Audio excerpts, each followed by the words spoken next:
کوئی اس انتظار میں ہے کہ کب امام مہدی آئیں اور مسلمانوں کو لیڈ کریں تاکہ مسلمان پوری دنیا پر حکومت کر سکے۔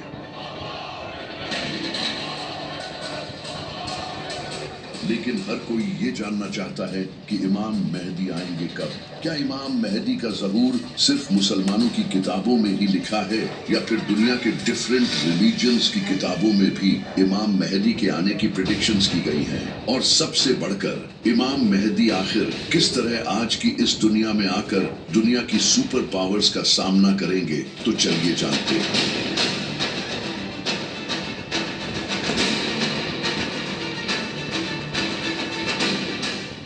یہ جو لفظ ہے مہدی، اس کا مطلب ہوتا ہے رہنمائی کرنے والا، یعنی کہ ایک ایسا انسان جو لوگوں کو ظلم سے نکال کر جیت دلائے۔ اور یہ کنسیپٹ نبی صلی اللہ علیہ وآلہ وسلم کے آنے سے پہلے کا دنیا میں ایگزسٹ کرتا تھا۔ آپ صلی اللہ علیہ وآلہ وسلم سے ہزاروں سال پہلے حضرت نوح علیہ السلام کے ٹائم پر جب لوگ حد سے زیادہ کرپٹ ہو چکے تھے، بت پرستی، کرپشن، ظلم، ناانصافی لوگوں میں بھری ہوئی تھی، لیکن اس وقت کچھ نیک لوگ بھی زندہ تھے۔ وہ لوگ اللہ سے دعا کرتے تھے کہ اے اللہ تو کسی ایسے انسان کو بھیج جو کہ انسانیت کو ایک نیا موڑ دے۔ تو اللہ نے ان کی دعا قبول کی اور ان میں حضرت نوح علیہ السلام کو بھیجا۔ انہوں نے ان لوگوں کو 950 سالوں تک وارن کیا، لیکن انسانیت بدترین ہو چکی تھی۔ انہوں نے حضرت نوح علیہ السلام کی بات نہیں مانی سوائے کچھ نیک لوگوں کے۔ تو اللہ نے حضرت نوح علیہ السلام کو ایک کشتی بنانے کا حکم دیا۔ حضرت نوح علیہ السلام نے کشتی تیار کی اور ہر سپیسیز کے جانور کو اپنے ساتھ لے لیا، جس کے بعد ایک بڑا فلڈ آیا جس نے ان لوگوں کو ختم کر دیا۔ اور اس کے بعد حضرت نوح علیہ السلام نے اپنے فالوورز کے ساتھ ایک نئی شروعات کی۔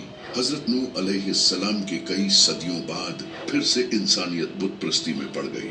اس وقت کی بکس میں بھی یہ لکھا تھا کہ ایک ایسا انسان آنے والا ہے جو کہ اللہ کا دوست ہوگا، جو کہ حضرت ابراہیم علیہ السلام تھے۔ پھر حضرت ابراہیم علیہ السلام نے بت پرستی کو چھوڑ کر توحید بیان کی اور لوگوں کو ہدایت دی۔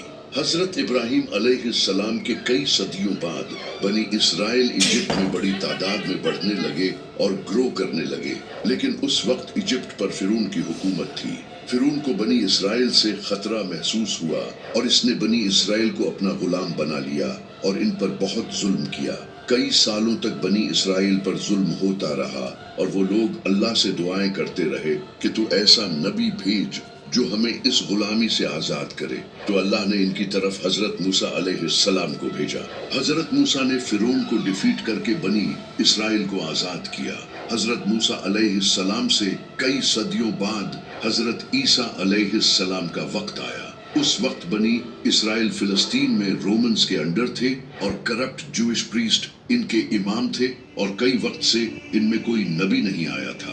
بنی اسرائیل ایک مسیحا کے انتظار میں تھے اور ان کی بکس میں بھی اس کے آنے کی خبریں لکھی تھی، جو کہ آج بھی بائبل میں لکھی ہیں۔ اور پھر وہ مسیحا حضرت عیسیٰ علیہ السلام کی صورت میں آیا، لیکن پھر بھی بنی اسرائیل نے ان کے خلاف سازشیں کی۔ تو اللہ نے حضرت عیسیٰ علیہ السلام کو آسمانوں پر اٹھا لیا۔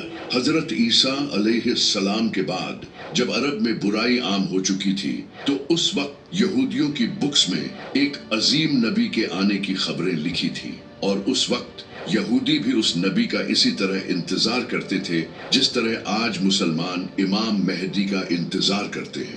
یہاں تک کہ آج بھی بائبل میں وہ پریڈکشنز لکھی ہے۔ اس کے بعد پھر نبی صلی اللہ علیہ وآلہ وسلم نے اعلان نبوت کیا۔ تو یہ جو مسیحا کا کانسیپٹ ہے، یہ بنی اسرائیل میں پہلے سے موجود تھا۔